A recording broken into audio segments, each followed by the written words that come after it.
The reason why I decided to write this book is that I have had a very long career in psychology, starting in 1951 when I got my master's degree, and I have been involved in the practice of psychology ever since.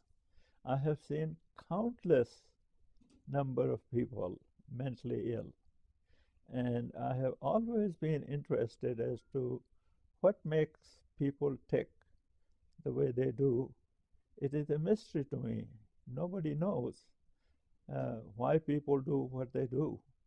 And so I thought that after that experience and after working at the Colorado Mental Health Institute for 30 years as the director of the Division of Child Psychiatry, and then after 10 years professor of psychology, that I should put all my experience and knowledge together in the book for other people to benefit from it.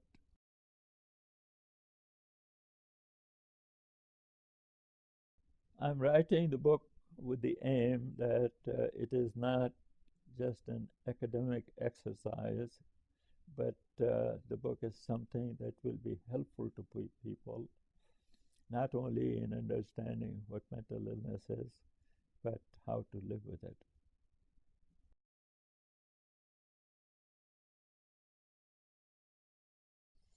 The most common myth about mental illness is that the people who are mentally ill are somehow weak. They have some character problem. They are not as strong as most people are. So it is seen as a weakness of character that makes it very difficult for people to accept.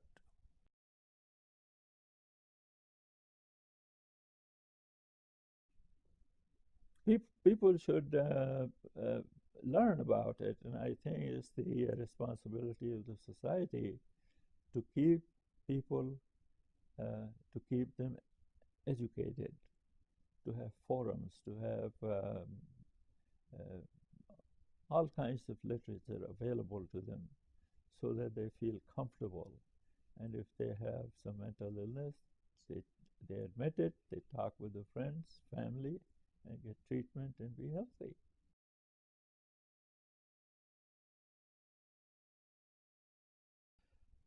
The people who come to the attention of police, they have serious problems. And therefore, for police and law enforcement, it is rather easier for them to recognize as to which of their um, charges have serious mental illness. And if there is a question that most police departments have some psychological, psychiatric consultation, that they should refer the person and get a good diagnosis. But police officers are now very savvy in recognizing mental illness, particularly the serious mental illness.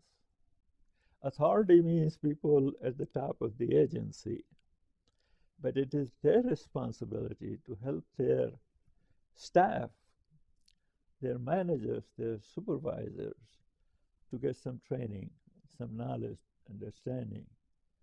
Read my book and get some expertise in order to help the people that they deal with.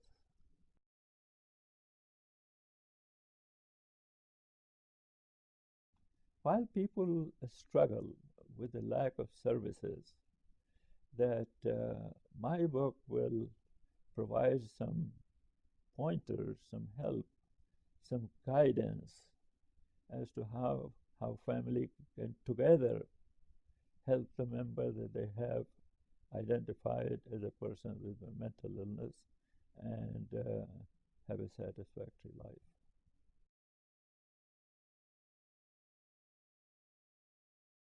Knowing the history of any subject is very important.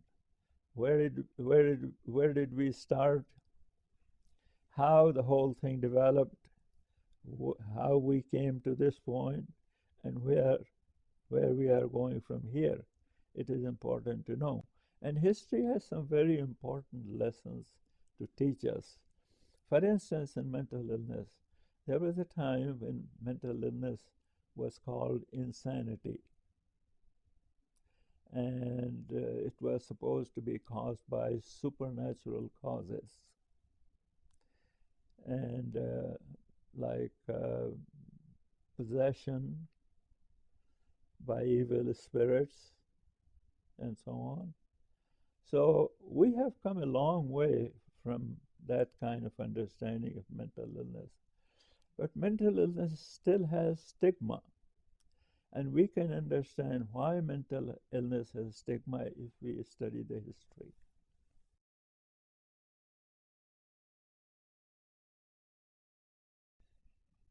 The reason I decided to write the book is that I'm combining mental illness and history together to get a better understanding of what mental illness is, where it came from, how the concepts developed, and where we are going.